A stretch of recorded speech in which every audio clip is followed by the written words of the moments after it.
ఎంత పైత్యం వానికి, ఎంత తిమ్మిరి వానికి. నిజంగా చెప్పాలంటే ఇంకా చాలా పదాలు ఉన్నాయి, కానీ అంటే బాగుండదు. మంచి పద్ధతైన భాషలు అంటే మాత్రం ఇలాంటి పదాలు ఎత్తుక్కోవాలి. ప్రపంచంలో చాలా మంది పొద్దున్న లేవంగానే అసలు ప్రశాంతంగా ఎట్లుండకూడదు అనే దానిపైన రీసెర్చ్ చేస్తుంటారు అనమాట.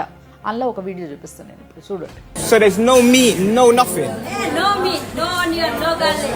Okay, well, in that case... What is this?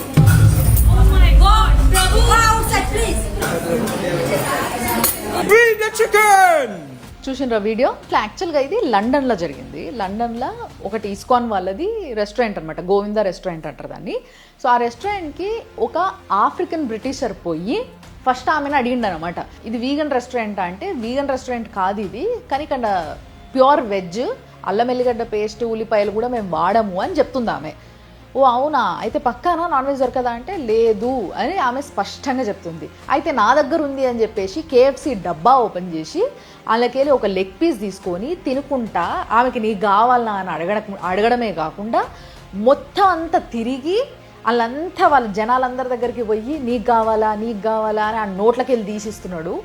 ఎంత పైత్యం వానికి, ఎంత తిమ్మిరి వానికి. నిజంగా చెప్పాలంటే ఇంకా చాలా పదాలు ఉన్నాయి, కానీ అంటే బాగుండదు. మంచి పద్ధతైన భాషలు అంటే మాత్రం ఇలాంటి పదాలు ఎత్తుక్కోవాలి.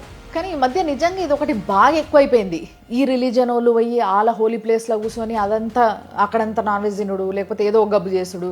ఆ రిలీజన్ వాళ్ళు వచ్చి ఈ రిలీజన్ హోలీ ప్లేస్లో పోయి కూర్చొని ఇక్కడంతా పెంట చేసుడు. ఇది ఒకటి చాలా ఎక్కువైపోయింది.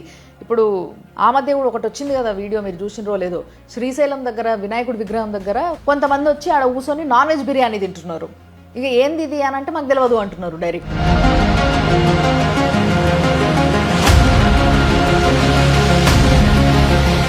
నేను ఫస్ట్ చెప్పినా కదా, పొద్దున్న లేవగానే ప్రశాంతంగా ఎట్లుండొద్దు అని రీసెర్చ్ చేస్తుంటారు కొంతమంది అని చెప్పేసి. ఇవన్నీ అందులో భాగమే అన్నట్టు.